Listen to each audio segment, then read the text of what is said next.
시작.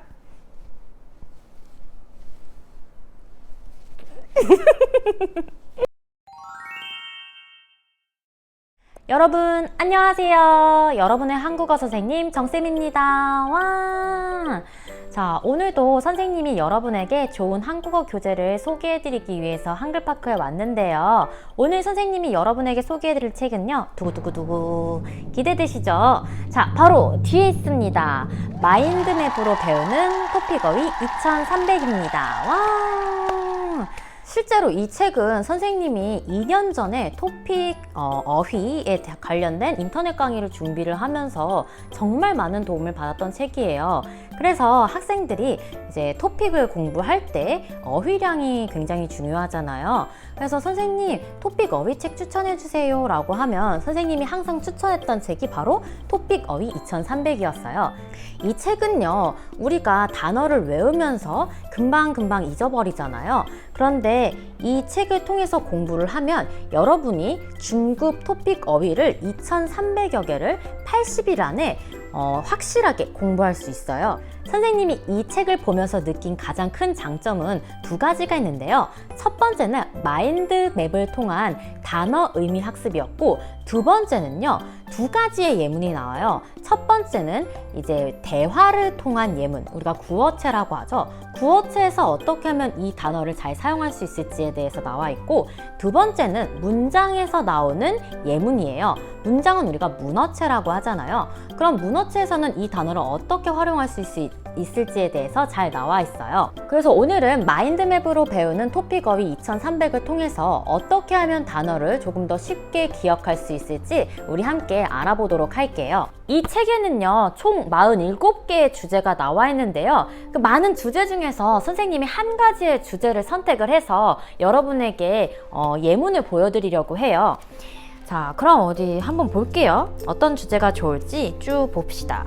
보니까 가족부터 해서 뭐 외모와 성격, 감정, 뭐 교통, 날씨와 계절, 뭐 태도, 경제, 나라, 법, 정치, 점점 갈수록 재미없는 주제도 있는데, 제가 여러분에게 제일 재미있는 주제, 선생님이 관심 있어 하는 주제를 소개해 드릴 거예요. 연애와 결혼이 좋겠네요. 연애와 결혼. 요즘 선생님의 최대 관심사는 바로 연애와 결혼입니다. 그래서 여기에 관련된 주제와 어휘를 제가 여러분에게 소개를 좀 해드릴게요. 자, 어디 보자. 자, 그럼 선생님이 가장 관심 있어 하는 연애와 결혼에 대해서 우리 함께 살펴볼까요? 짜잔! 자, 여기 옆에 마인드맵이 보일 거예요. 자, 여기 보면은 우리가 조건부터 해서 만남, 뭐 연애, 이별까지 잘 나와 있어요. 이 조건이라는 작은 주제에는요, 신랑감, 이상형, 그다음에 타입, 나이에 대해서 잘 나와 있어요. 그러면 여러분, 이 조건은 보통 결혼하고 싶은 사람, 결혼하고 싶은 남자를 우리가 신랑감이라고 하고, 결혼하고 싶은 여자의 조건, 신부감이라고 해요. 그럼 여기에 나와 있는 이상형은 뭘까요? 이상형은 여러분이 만나고 싶은 사람, 연애하고 싶은 사람, 그리고 여러분이 좋아하는 스타일, 이런 걸 우리가 이상형이라고 해요. 그러면 여러분의 이상형은 어떻게 되세요? 요즘 선생님의 이상형은 이태원 클래스에 나오는 박서준 씨? 박세로이 사장님 너무 멋있죠? 그 박세로이 사장님이 저의 이상형이에요. 자, 그러면 여기에 보면 타입이 있어요. 타입은 우리가 스타일이라고도 이야기할 수 있는데요. 이 타입은 우리가 이상형을 말할 때, 그러면 뭐 제가 남자친구 소개해 드릴게요. 어떤 타입 좋아하세요? 어떤 스타일 좋아하세요? 이렇게 얘기하거든요. 그럴 때 우리가 타입이라고 하고, 여기에 보면 나이와 관련된 게 있어요. 바로 연상연하예요. 연상은 내 나이보다 나이가 많은 사람을 연상이라고 해요. 그리고 나보다 나이가 어린 사람을 연하라고 해요. 그래서 요즘은 여자가 나이가 많거나 뭐 남자가 나이가 어린 경우 우리가 연상연하 커플이라고 말하는 경우가 많이 있어요. 그 다음에 두 번째는 사람이에요. 사람. 여기 보면 노총각, 노처녀, 그 다음에 독신자라는 단어가 있는데요. 자, 노총각, 노처녀 뭘까요? 노총각은 결혼할 시기가 지난 남자를 우리가 노총각이라고 하고, 여자는 결혼할 시기가 지난 여자를 우리가 노처녀라고 해요. 그러면 우리가 여기에 나와 있는 처녀, 총각이란 단어가 있잖아요. 처녀는 아직 결혼을 하지 않은 여자를 우리가 처녀라고 하고, 총각은 아직 결혼하지 않은 남자를 총각이라고 해요. 그래서 20대 때는 우리가 총각, 처녀가 많이 있죠. 그 다음에 독신자는요, 배우자 없이 혼자 사는 사람을 우리가 독신자라고 해요. 보통 결혼하지 않은 사람, 독신자가 많이 있는데요. 요즘 한국에서는, 예전에는 이제 독신주의라는 말이 있었지만 요즘 한국에서 유행하는 말 중에 비혼주의라는 말이 있어요. 비혼. 저는 비혼이에요. 이렇게 얘기를 하는데요. 비혼은 결혼하고 싶어 하지 않는 사람들을 우리가 비혼이라고 해요. 또는 비혼주의자라고 해요. 그래서 요즘 한국의 이제 결혼 연령이 점점 이제 높아지고 있어요. 점점 높아지고 있기 때문에 여자는 보통 이제 초혼은 이제 처음 결혼하는 연령이 이제 30을 넘었고, 그래서 우리가 이 시기가 지나면 노처녀, 노총각이라고 하는데 사실 결혼에 있어서 나이가 저는 중요한지 잘 모르겠어요. 그 다음에 이제 만남. 우리가 이제 사람과 사람이 만나서 뭐 해요? 일단 우리가 만나면 소개팅을 하겠죠. 그런데 이 책에 미팅이 나와 있는데요. 원래 미팅이란 뜻은 남자와 여자가 서로 만나서 모임으로 만나서 하는 것을 우리가 미팅이라고 해요. 동사는 미팅하다라고 하는데, 요즘에는 이제 미팅이라는 말보다 과팅, 반팅이라고 해서 이제 대학교 때 우리가 미팅을 하는데 이제 뭐 다른 과, 예를 들어 뭐 영어과, 뭐 중국어과 이렇게 같이 과의 남자, 여자들이 이렇게 만나는 거, 그걸 우리가 과팅이라고 하고, 반 친구 이렇게 만나는 걸 우리가 반팅이라고 하는데, 이런 말을 더 많이 사용을 해요. 그리고 미팅은 이제 회사에서 회의할 때, 뭐 비즈니스 미팅 이렇게 많이 얘기를 하고 있어요. 소개팅은 남자하고 여자가 1대1로 만나서 이제 소개를 받고 이제 소개팅을 하는데요. 그런데 소개팅은 보통 우리가 연애를 하기 위해서 소개팅이라고 하고, 맞선이라는 말이 있어요. 맞선을 보다. 우리가 보통 미팅이나 소개팅은 하다라는 동사를 쓰지만 맞선은 우리가 보다라고 해요. 맞선을 보다는 이제 남자와 여자가 결혼을 하기 위해서 뭔가 만나는 거, 그거를 우리가 맞선을 보다라고 해요. 짝사랑이라는 말이 있어요. 짝사랑은 혼자 좋아하는 거. 그 다음에 첫사랑은 처음 하는 사랑을 우리가 첫사랑이라고 하죠. 그럼 여러분도 첫사랑 해보고 짝사랑도 해보셨겠죠? 그래서 여기에는요, 뭐 여러 가지 이제 명사의 단어도 있지만 동사도 많이 있어요. 예를 들어 뭐 한눈에 반하다. 한눈에 반하다는 처음 보자마자 내 이상형, 저 사람이랑 만나고 싶다. 이게 바로 한눈에 반하대요. 띠용, 한눈에 반하다. 그래서 이런 재미있는 단어를 이 마인드맵을 통해서 우리가 공부할 수 있어요.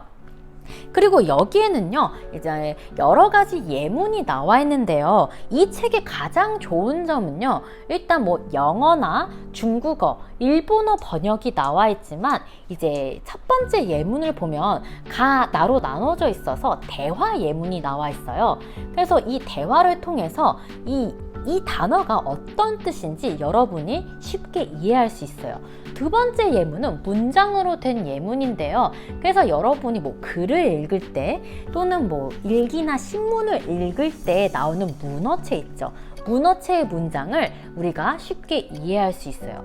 그래서 대화를 통한 예문과 문장을 통한 예문을 통해서 여러분이 단어를 언제 어떻게 사용할 수 있을지 잘 알 수 있겠죠. 여기에 나와 있는 단어 중에서 신랑감이라는 단어가 있죠. 이 단어의 예문이 어떻게 나와 있는지 우리 함께 볼게요. 지난번에 소개팅에서 만난 남자도 별로 마음에 안 들어. 너무 좋은 신랑감을 고르려고 하면 결혼이 늦어질 수도 있어. 그래서 이런 대화 예문이 있고요. 두 번째 예문은요. 타카요시 씨는 잘생기고 성격도 좋고 직업도 좋은 최고의 신랑감이다.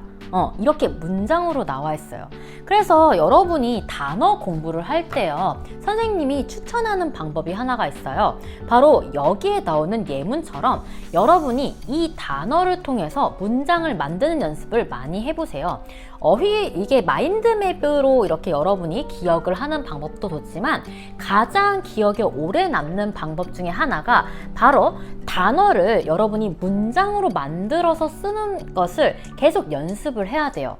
그렇게 연습을 하다 보면 여러분이 따로 쓰기 연습을 하지 않아도 쓰기를 할 때 많은 도움을 받을 수 있을 거예요. 그래서 선생님은 실제로 수업을 할 때 학생들에게 단어가 중요한데 이 단어를 잘 기억하기 위해서는 꼭 문장을 만들려고 해요. 이거를 선생님이 숙제로 내주기도 하고 직접 그 자리에서 단어를 문장으로 만드는 연습도 많이 해요. 단어 공책을 준비를 해서 그 단어 공책에 여러분이 이 단어를 넣어서 문장을 한번 만들어 보세요.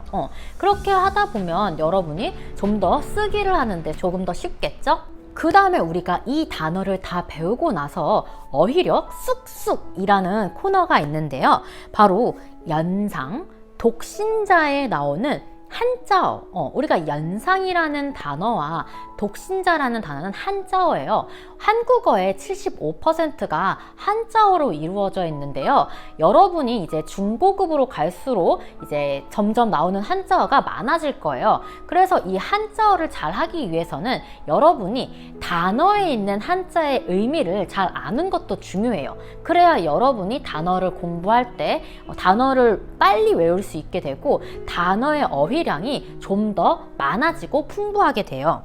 자, 그래서 오늘은 여러분과 함께 한 가지의 주제를 통해서 여러 가지의 어휘를 배웠는데요. 어때요? 딱 연애와 결혼하면 어떤 단어가 생각나는지 잘 아시겠죠? 그래서 이 마인드맵은요, 우리가 토픽 쓰기를 할 때도 정말 많은 도움을 받을 수 있어요. 예를 들어 우리가 가장 어려운 문제 54번을 할 때 조건형이 나오면 행복의 조건은 무엇인가, 성공의 조건은 무엇인가 라고 할 때 이 단어들이 어때요? 성공, 행복하면 굉장히 추상적이잖아요. 근데 이거를 여러분이 마인드맵을 통해서 구체화, 이미지화를 시키면 여러분이 글을 쓰는데 정말 많은 도움이 될 거예요. 그래서 여러분이 단어를 외울 때도 마인드맵으로 외울 수 있지만 이제 쓰기를 할 때, 뭔가 생각을 할 때도 연결하는 습관, 마인드맵으로 이렇게 하나하나 연결하는 습관을 가지는 것이 가장 중요해요. 그래서 여러분, 제가 오늘 여러분에게 마인드맵으로 배우는 토픽 어휘 2300을 통해서 여러 가지 어휘를 알려드렸는데요. 어때요? 기억에 나시나요? 그래서 여러분도 한번 마인드맵을 통해서 단어를 연상하는 방법, 생각하는 방법을 한번 공부해 보세요. 아시겠죠? 자, 오늘 내용이 재미있고 유익하셨으면 좋아요와 구독, 댓글과 알람 설정을 꼭 눌러주세요. 자, 그럼 오늘 여러분, 우리 여기까지 할게요. 우리 다음 시간에 만나요. 안녕히 계세요. 안녕. 끝!